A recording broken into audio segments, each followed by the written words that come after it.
Dinding rusak, fondasi yang ditumbuhi rumput liar, potongan genteng lembut kuno. Semuanya berbicara tentang betapa menurunnya tempat ini. Sekelompok orang tercengang. Seorang pemuda yang keluar dari sekte kecil semacam ini mengalahkan salah satu dari 6 pahlawan klan Celestial dengan sangat menyedihkan sehingga dia meratap dan melolong. Saya berasal dari klan. Kunmo menggunakan seluruh energinya, dan dengan suara gemetar, meraung keluar. Matanya membawa cahaya yang kejam dan tirani saat dia melihat Si Hao untuk melihat reaksinya. Sekarang seseorang dari sekte besar datang, signifikansinya sangat besar. Itu pasti akan cukup untuk benar-benar menakuti sekte kecil. Itu karena dia tidak hanya mewakili dirinya sendiri, melainkan seluruh sekte. Mata Si Hao melebar, dan kemudian dia menatapnya dengan hati-hati. Kemarahan Kunmo awalnya berkembang, tetapi ketika dia melihat bagaimana penampilan Si Hao, dia merasa bahwa orang ini takut, jadi dia merasa sombong dalam hati. Klan benar-benar memiliki pengaruh yang kuat seperti sebelumnya, meninggalkan semua pihak dalam menahan rasa takut. Kamu memprovokasi bencana besar. Sudah terlambat untuk menyesalinya, kata Kunmo dengan kejam. Dia duduk sendiri dan terus mencibir Si Hao. Di sekitarnya, sekelompok orang juga menghela nafas pelan. Warisan kecil ini benar-benar sial. Mereka bisa memprovokasi siapapun, namun mereka menyinggung klan surgawi, membuat salah satu dari 6 pahlawan datang secara pribadi.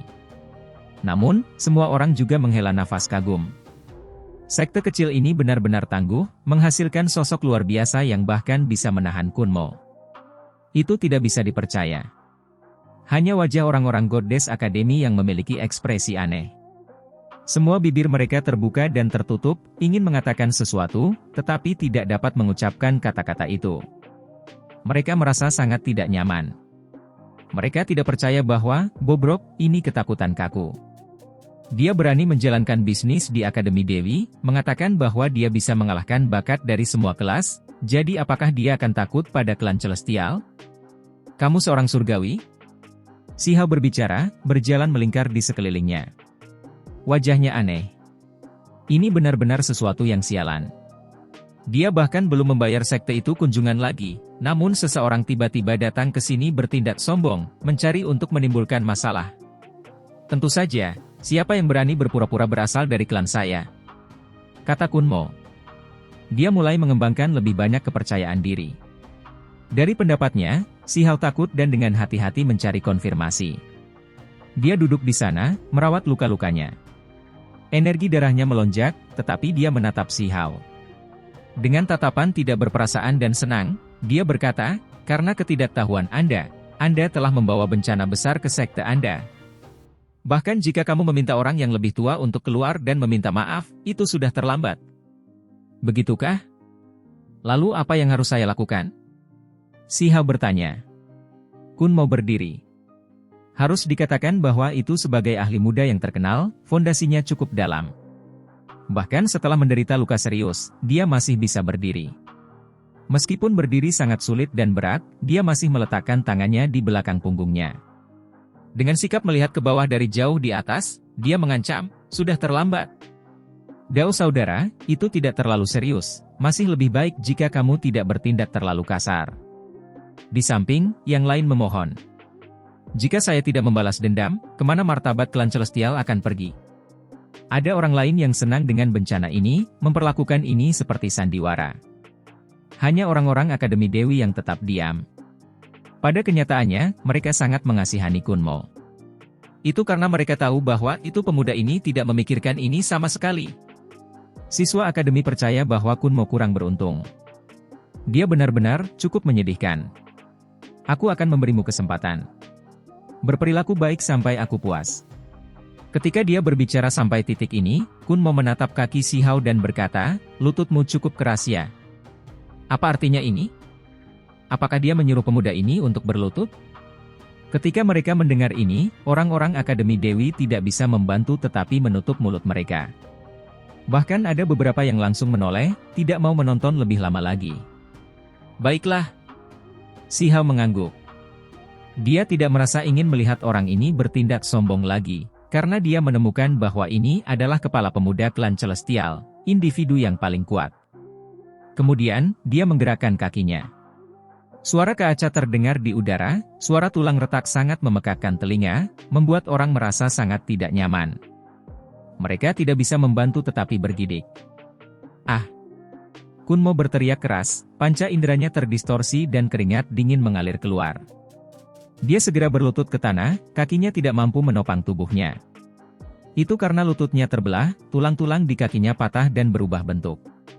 Dia jatuh di tanah berbatu, rasa sakitnya begitu hebat rasanya seperti jantungnya robek dan paru-parunya terbelah. Para elit dari sekte-sekte besar itu semuanya tercengang. Pemuda ini masih mengambil tindakan, bertindak begitu kuat bahkan setelah mendengar penolakan klan Celestial. Ini benar-benar tidak terduga. Orang-orang Akademi Dewi relatif lebih tenang, karena mereka tahu bahwa inilah yang pasti akan terjadi. Warisan ini tidak pernah mengalami kerugian, reputasinya yang terkenal tersebar luas. Anda membawa bencana ke sekte Anda. Kunmo berteriak keras. Dia sedikit tertegun. Mengapa berbeda dari apa yang dia pikirkan? Bukankah pemuda itu baru saja ketakutan? Mengapa dia tiba-tiba berubah dan mulai beraksi sekarang? Namaku Kunmo. Dia dalam hati ketakutan. Setelah menjadi sedikit jernih, dia buru-buru mengungkapkan identitasnya sebagai salah satu dari 6 pahlawan, berharap bahwa itu pihak lain mungkin merasakan beberapa keraguan, sehingga mungkin memberinya kesempatan untuk melarikan diri dari bencana ini. Kaki Si Hao terayun keluar, meledakkan rahang bawahnya dan membuatnya sulit untuk berbicara lagi. Selain itu, tubuhnya berayun keluar, menabrak batu besar. Darah mengalir keluar dari mulut dan hidungnya. Apakah kamu seharusnya terkenal? Si Hao bertanya dengan wajah gelap. Kunmo merasa takut dan benci. Dia merasa sangat terhina. Sebagai salah satu ahli klan Celestial yang paling terkenal, dia benar-benar dipandang rendah seperti ini oleh orang lain. Seolah-olah pihak lain belum pernah mendengar tentang dia sebelumnya. Dia adalah salah satu dari 6 ahli muda klan Celestial, tapi sekarang, dia dipaksa keluar, peringkat ke-8. Secara alami ada beberapa orang yang merasa bahwa Kunmo tidak sedap dipandang, diam-diam berbicara. Saya bahkan tidak bisa menyebutkan 3 besar. Anda hanya yang ke-8. Belum pernah mendengar tentangmu sebelumnya. Si Hao berkata pada dirinya sendiri. Ini adalah kebenaran, tetapi ketika kata-katanya memasuki telinga semua orang, mereka semua mengungkapkan ekspresi aneh. Orang ini terlalu kejam, sepertinya dia sama sekali tidak mementingkan klan surgawi. Apakah ini benar-benar murid dari warisan kecil? Menguasai. Segera setelah itu, Kunmo melepaskan jeritan yang tidak terdengar seperti jeritan seseorang, lebih seperti lolongan binatang buas. Itu sangat kejam. Si Hao tidak memiliki perasaan baik sedikit pun terhadap klan surgawi, sampai-sampai bisa dikatakan bahwa itu dia benar-benar membenci mereka. Dia mengawal Yunsi selama beberapa ratus ribu li melalui dataran darah yang besar, mempertaruhkan nyawa dan anggota tubuh di sepanjang jalan, namun pihak lain menggigit tangan yang memberi mereka makan, memenjarakannya di penjara hitam untuk merebut tekniknya yang berharga. Hari ini, sebenarnya ada yang disebut benih dari klan surgawi yang datang untuk memprovokasi dia, menekannya dengan kekuatan klan surgawi. Bukankah dia hanya pacaran dengan kematian? Si Hao tidak membuang waktunya dengan kata-kata, malah langsung menurunkan telapak tangannya. Lupakan giginya, seluruh rahang bawahnya hampir menghilang. Adapun tulangnya, mereka sudah lama patah dan patah ke titik di mana dia tidak terlihat seperti manusia. Berhenti. Teman Dao, tidak perlu terlalu kejam. Kamu harus tahu kapan harus memaafkan orang lain. Seseorang berbicara. Ini bisa dianggap sebagai permohonan keringanan hukuman, ingin menghentikan Si Hao untuk membantu klan surgawi. Kamu menilai situasinya dengan tidak akurat? Kata Si Hao. Seberkas petir langsung meretas, melepaskan suara pipak saat terbang keluar. Ini adalah teknik berharga Kaisar Petir. Itu segera menghanguskan orang itu hitam, seluruh tubuhnya berkedut setelah jatuh ke tanah. Ekspresi banyak orang berubah. Ini adalah seseorang dari ras ular berkepala 9, orang-orang yang menyimpan dendam terbesar. Si Hao benar-benar bertindak sangat keras langsung dari kelelawar ke arahnya. Dao saudara, masih lebih baik jika kamu berhenti. Jika tidak, sekte Anda kemungkinan besar akan menderita bencana. Seseorang dengan bijaksana turun tangan, takut jika mereka menggunakan kekerasan, mereka juga akan diturunkan. Si Hao mencibir dingin dan berkata, yang saya serang adalah klan surgawi. Lupakan dia, bahkan jika keenam pahlawan datang, aku masih akan mengalahkan mereka semua tanpa kesalahan. Ketika kata-kata ini diucapkan, semua orang menjadi terkejut. Ini sudah tidak bisa dijelaskan hanya dengan arogansi. Apakah ini deklarasi perang? Dia akan menghadapi klan surgawi. Harus dicatat bahwa itu generasi muda nomor 1 klan Celestial akan segera muncul, dan kecantikan luar biasa Yun 11 juga datang bersamanya. Dia tiba-tiba berani mengatakan ini secara langsung. Kun Mo benar-benar tercengang. Dia dipukuli sampai tingkat yang mengerikan, tampak tercengang. Siapa sebenarnya orang ini? Dia sama sekali tidak takut pada klan surgawi dan malah langsung menargetkan mereka. Apakah kalian semua menanggung permusuhan terhadapku, ingin menonjol untuk klan surgawi? Ekspresi Si Hao tidak bagus saat dia menatap murid-murid sekte besar lainnya. Selain Akademi Dewi, yang lain masih shock. Ancaman dari pewaris sekte jelek ini benar-benar agak tidak masuk akal, tetapi mereka harus mengakui bahwa dia kuat. Kemudian, hati semua orang mulai berdebar. Orang ini terlalu mendominasi, tiba-tiba langsung mengambil tindakan terhadap mereka yang sebelumnya mengungkapkan permusuhan terhadapnya. Anda. Orang-orang itu kaget dan marah. Meskipun mereka berinteraksi satu sama lain dan mengungkapkan permusuhan, mereka belum mengambil tindakan, namun pihak lain mengambil inisiatif untuk menyerang. Karena kamu menanggung permusuhan, aku akan membantumu mencapai tujuanmu. Ada spiral emas di sekitar seluruh tubuhnya, menggerakkan esensi spiritual langit dan bumi. Ini adalah teknik ria pusaran emas teknik Kunpeng, metode yang mengisi kembali sumber sejati tubuhnya. Kemudian, badai petir mengejutkan langit. Busur emas menyerang ratusan hingga ribuan dari tubuhnya, secara selektif membombardir orang-orang itu. Seberapa kuat Si Hao sekarang? Dia bahkan membunuh anak dunia bawah, memasak dan memakan keturunan Hou sejati emas ungu yang paling kuat. Berurusan dengan orang-orang ini secara alami tidak membutuhkan banyak usaha. Pada saat itu, para ahli muda dari berbagai ras semuanya diledakkan. Suara pilih pala terdengar di udara seperti stiker pot. Kun Mo menggigil dalam hati, kepalanya yang sekarang sedikit jernih memungkinkan dia untuk memahami bahwa dia telah memprovokasi Raja Iblis. Orang ini terlalu menakutkan, tidak takut pada sekte sama sekali. Dia kuat dan sama sekali tidak terkendali. Semua orang menggigil dalam hati. Para ahli dari setiap sekte benar-benar terkejut. Tidak ada yang berani mengambil tindakan, juga tidak ada yang mengatakan apa-apa.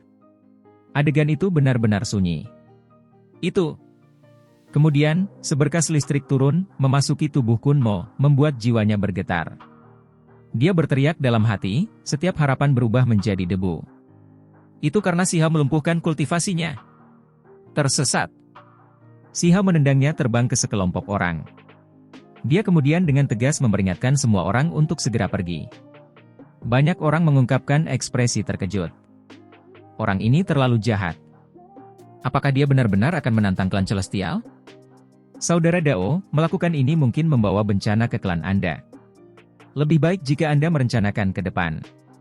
Beberapa orang dengan ramah mengingatkan, transmisi dalam hati. Tidak masalah, aku akan menunggu di sini. Saya ingin melihat ahli seperti apa yang dimiliki klan Celestial. Keenam pahlawan bisa berkumpul. Aku akan menunggu, kata Si Hao. Semua orang tercengang pada awalnya, dan kemudian mereka sangat terguncang dalam hati. Apakah ini deklarasi perang? Semua orang merasakan bahwa badai besar sedang terjadi. Dengan Yu Yu dan Yunsi di sini, kemungkinan akan ada konfrontasi di sini. Semuanya berakhir di sini. Tidak ada yang berani mengambil tindakan. Para murid dari berbagai sekte semua saling memandang dengan cemas, dan kemudian mereka turun gunung dengan cara mereka datang. Beberapa orang mulai meragukan warisan macam apa ini sebenarnya. Itu compang-camping, jadi mengapa ia memiliki pewaris yang begitu menakutkan? Mereka tiba-tiba menyadari bahwa ada sesuatu yang tidak beres. Semua orang memandang ke arah siswa Akademi Dewi dengan ragu. Mereka akan bertanya sampai akhir. Gerbang gunung sekarang menjadi tenang. Si Hao berjalan masuk, dan dia melihat Ki Daolin duduk di atas batu besar. Dia berkata dengan suara lembut, Tuan Dao, ada beberapa hal yang ingin kukatakan padamu. Apa itu? Ki Daolin sedang duduk dengan mata tertutup. Aku punya beberapa rahasia di tubuhku. kata Si Hao. Siapa yang tidak punya rahasia? Tidak bisa sepenting itu. Qi Daolin sangat tenang. Dao Master, ada banyak sekte yang mencariku. Si Hao mengaku. Qi Daolin mendengus, membuka matanya dan menyatakan bahwa dia tahu. Anda sadar? Si Hao terkejut. Kenapa lagi aku membawamu kembali? Tidak ada yang bisa menjadi murid ritus Dao makhluk tertinggi, kata Qi Daolin. Saat ini, dia mengenakan jubah Dao emas, tampak abadi dan mengesankan. Matanya dalam, sosoknya memancarkan semacam prestise besar. Si Hao tercengang, dan kemudian dia berkata, karena kamu tahu siapa aku, maka aku tidak akan merasa ragu lagi. Dao Master, saya ingin meratakan ritual Dao luar klan Celestial, misalnya, tambang ilahi di Provinsi Fire. Bukankah itu akan menimbulkan bencana? Pergilah. Qi Daolin hanya memiliki dua kata ini.